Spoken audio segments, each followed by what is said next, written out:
Kim Ja-hong is a brave young firefighter who leaps from a tall burning building to save a little girl. After taking the full brunt of the impact, Kim quickly recovers and goes to check on the girl who has reunited with her parents. He asks what's her name, but she doesn't reply. Instead, she leaves with her family without even acknowledging him. Kim then senses something strange, a shift in the atmosphere. Everything looks the same yet seems so different, so distant. Then, he hears someone call his name and turns around to see a man and a woman, formally dressed, and smiling cheerfully. Out the side of his eye, he notices a group of his fellow firemen surrounding a body. It's his body. As he stares in disbelief and begins to freak out, the man and woman approach him and introduce themselves as Hae-won and Deok-chun, two of the three guardians who will be guiding him through the 7 trials of the afterlife. They tell him that he died on April 28, 2017, right on time. As Kim pleads with them to allow him one last time to see his mother, he is forcefully transported through a portal to the underworld. Outside the gates of the 7 trials, Kim is introduced to the third guardian, Kang Rim. Kang Rim is a well-respected guardian, as he had successfully guided 47 souls through the 7 trials in the past 1,000 years. Once they approach the gates, Deok-chun presents Kim's ticket into the trial of the 7 hells, and she is pleasantly surprised that it says he is a paragon, a person who lived a righteous life and died an honorable death. She mentions that he is the first paragon in 422 years, and also states that a paragon has the highest chance of passing all 7 trials within the 49-day time limit, and if he does so, he can be reincarnated. Then, they enter through the gates. Their first stop is the Hell of Murder. If Kim had unjustly killed someone or did something that indirectly led to the death of someone, he will be tried, found guilty, and imprisoned here to suffer half a century of torment. Kim stands before the judge, King Byong-zong, as his charges are read aloud by the 2 insulting prosecutors of the underworld. They mention a colleague whom he had left behind in a burning building, injured and trapped, and suggest that he had enough time to return and rescue him. Yet instead, he left him there and the building eventually collapsed and killed him. The prosecutors then bring forward the charge of manslaughter, a sentence spanning 50 years in the Hell of Murder. Kang Rim then stands before the court as Kim's underworld attorney. He begins his defense by replaying the incident for the court. When Kim attempted to help his friend, they were interrupted by the screams of other survivors, injured and stuck within the building as well. The colleague told Kim to help the others and come back for him. After Kim got all the other people out of the building safely, he returned for his friend, but it was too late. The fire had consumed the building and it all came down, killing his buddy. Kang Rim tells the judge that after leaving his friend to help the survivors, Kim had saved 8 people's lives. 8 lives in return for one is a noble deed, and punishment would be unfair. King Byong-zong agrees and clears Kim of the charge before praising him as a hero. The guardians then lead Kim to the Hell of Indolence, a beautiful heavenly landscape, but don't let the view fool you, as just beyond the waterfall resides all the doomed souls. A large spinning crusher tortures all those that dare to seek refuge on the only visible patch of land. And those who try to escape into the pristine water are met with the razor-sharp bite of vicious piranhas. Just before the waterfall rests Queen Cha-gong. To her, Kim must present all the hard work he'd ever endured over his lifetime to prove he wasn't lazy and arrogant. The guardians then talk the queen through all the good selfless work Kim had endured throughout his time as a firefighter. The queen is very impressed with everything Kim had done to benefit the lives of others. She asks what inspired such great deeds and Kim simply says he did it all for money. Angered by this response, the queen says that since money was God to him, he worshipped the wrong God. She then instructs the prosecutors to lower Kim beyond the waterfall. As Kim gets closer to the edge, Kang Rim and Hae-won jump in and try to help Kim. Kang Rim then pleads with the queen to look at the life of Kim one more time, but this time he offers a different perspective. Here, he shows Queen Cha-gong that Kim's life was much harder than just his work as a firefighter. Apart from his usual day job, Kim worked various jobs at night and even looked for work on weekends without getting a single day of rest. Kim had undertaken all of this work to support his terminally ill mother and younger brother who was studying to become a Supreme Court judge. Kang Rim ends his defense by saying that had Kim not worked for his family they wouldn't be alive today. The queen then comes to her final verdict. She says that even though Kim worked for money, he did it for a selfless purpose, and for that reason, she's out. On their way to the next trial, the group is ambushed by dangerous 4-legged monsters of the Blade Forest of the underworld. When they manage to barely escape the forest, Hae-won tells Kim that the monster's attack means that an immediate family member of his has died and become a vengeful spirit, and they're now roaming the earth, which is causing anomalies along his path on the trial.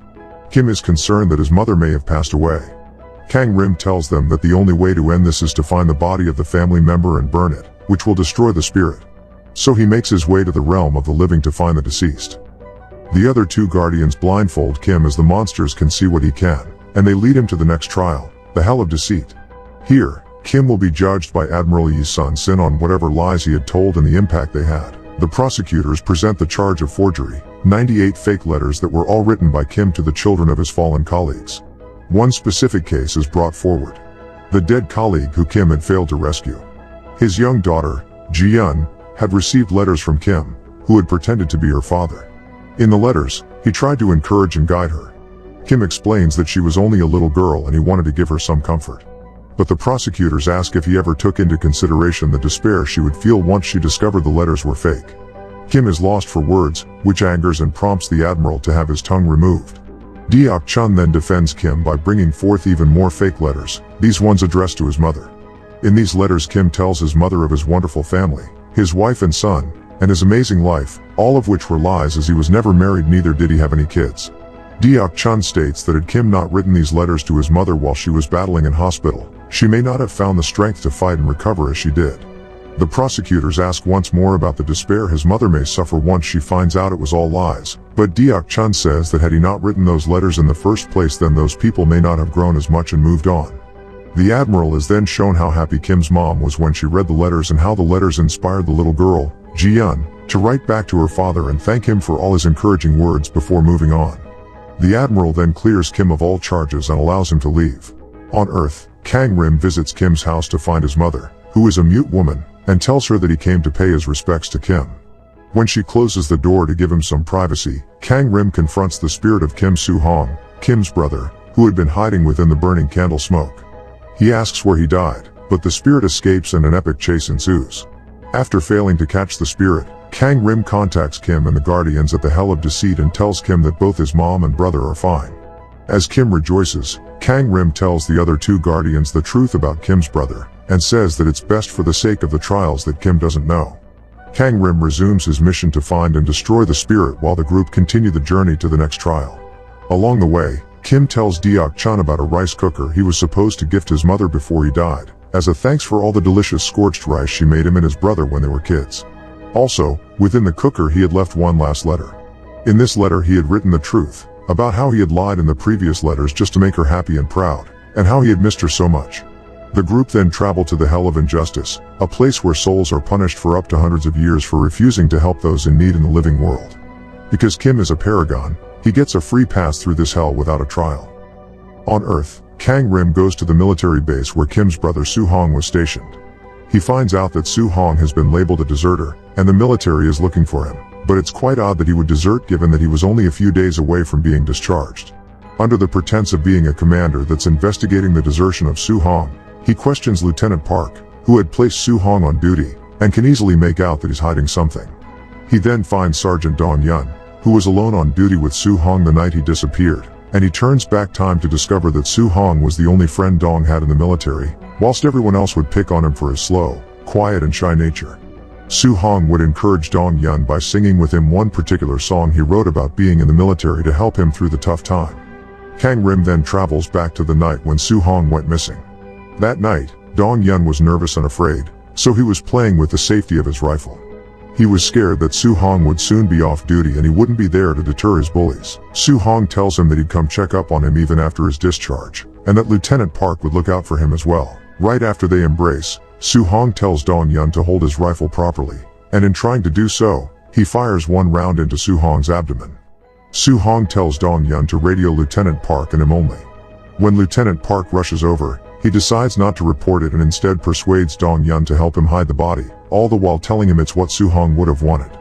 Kang Rim notices that Soo-hong wasn't dead that night, instead the two of them killed him by burying him alive to cover up the incident. After finding the body, Kang Rim decides not to destroy it but rather to save the soul of Soo-hong by helping him shed his vengeance. In the underworld, the carriage reminds Kim of when his little brother wanted to go on the cable car. Deok-chun tells him that she envies him, as the Guardians, who were also once mortals on Earth, are wiped of the memories of their past lives. An argument between her and Haewon leads him to reveal to Kim that his brother is dead and he is the vengeful spirit. Kang Rim follows a drunk Dong-yun into a club where he spots the spirit trying to kill him. Another epic chase ensues, with Kang Rim finally catching the soul of Soo-hong. He pleads with Soo-hong to give up and come with him in order to help his brother along the trial, But to his surprise, Su-hong hasn't seen his brother in 15 years since he ran away from the family, and he hates him. Su-hong then escapes. Dong-yun then arrives at Kim's mom's house, and throws something inside before running away. Kim's mom discovers that it's a map leading to Su-hong's body, and Su-hong also sees the map. Dong-yun then attempts to do the unthinkable to himself, while Kang Rim watches him. Su-hong then appears behind Kang Rim and pleads with him to save Dong-yun's life, and in return he'll do whatever he asks. Kang Rim reluctantly agrees, while sternly stating that meddling in the world of the living will result in consequences along Kim's trial. Using Kang Rim as his voice, Su-hong first sings the song he wrote to prove it's him, as Dong-yun can only see Kang Rim. Then he tells him that he has forgiven him, and says that he should move on. Along the way, Kim and the two guardians go to the fifth trial, the Hell of Betrayal, where souls are punished for selfish betrayals by being trapped within a mirror and destroyed. Queen Songi lets Kim pass without a trial as he is a paragon of righteousness.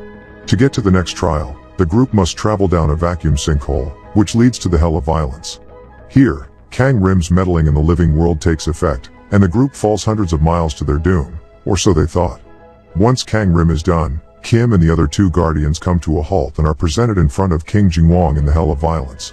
Here, Kim's charge is for beating his younger brother, who was suffering from malnutrition, for no apparent reason.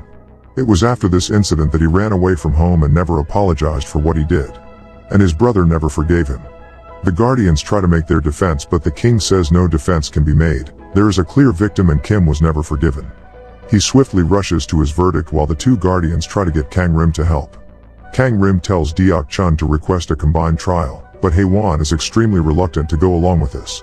Deok Chun then requests a combined trial and it is granted. A combined trial means that the charges will be presented in the next court along with the charges of that particular trial. If the defendant is found guilty of all of the charges in the next court, then there will be additional punishments for the defendant, and his guardians will be stripped of their duties and all of the benefits of being a guardian. The group then heads over to the next trial, the Hell of Filial Impiety, where souls are judged on how well they respected their parents. Before they reach the court, Kim confesses to the two guardians that he wasn't a good son. His mom was dying of terminal illness and they had nobody else. His brother and he were starving each day, and it was only a matter of time before they all suffer a terrible fate.